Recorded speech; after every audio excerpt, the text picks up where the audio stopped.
What's going on, guys? Chris here with Cloud Reduction Junk Removal in Palm Beach County, Florida. Right now we're headed to do a job cleaning out some debris on the side yard of a house. She told me it was broken down plastic pieces of a shed. Based on the aerial view of the Google Maps, it looks like an 8x8 shed. Some large cardboard pieces, probably what the shed came in, and a broken down closet organizer setup thing. In the picture it looked like a decent pile, so I quoted her 3/4 to a full truck. We'll see what happens when we get there. But we got our water and our black coffee and we're ready to go. So we'll see what the job looks like when we get there.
Alright, the job is complete. It took about an hour, and honestly the majority of the time spent was daylighting with the metal pieces because they kept falling apart and they were just complicated to mess with.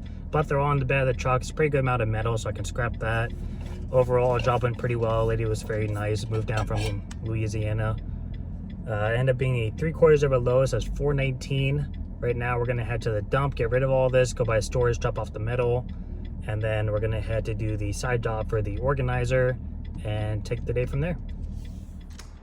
All right, we made a quick stop at the storage unit after the dump. We're gonna go ahead and drop off our metal from the job, which is a little amount. I didn't even know it was down there until I got there. But with all this, all that, these are all metal. They're all framing and baskets from a storage organizer thing, I don't know.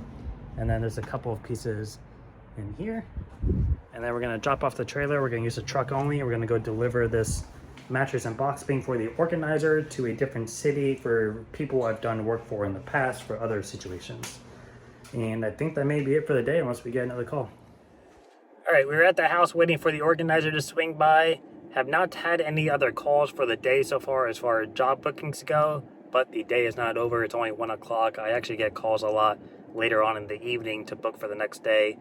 Though I do try to push for same day if I'm available, because I am technically a 24/7 service, so I don't do a lot of calls late in the night, but I will offer that if necessary.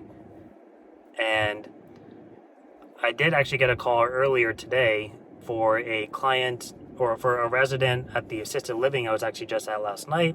The manager referred me to him, and he's moving his dad out to across Florida to Sarasota, and he needs to clean out pretty much all the stuff they're not going to be taking, which is going to be pretty much all of the furniture and then some miscellaneous stuff, maybe like in the kitchen cabinets and things like that.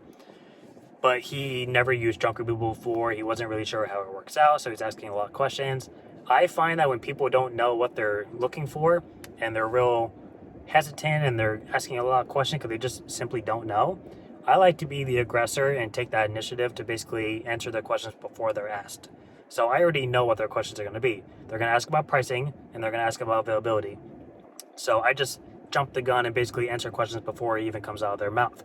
And I find a lot of people actually appreciate that because it basically solves your solution faster without having to stress about it in the moment.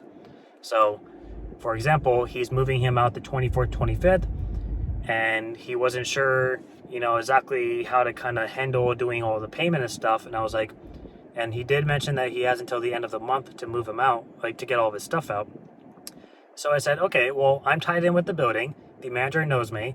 I can get a master key and get into your apartment the day of. How about we shoot for the 26th, 9 a.m.? That's typically when they start letting vendors come in. I'll go in there. I'll give you a call, confirm everything.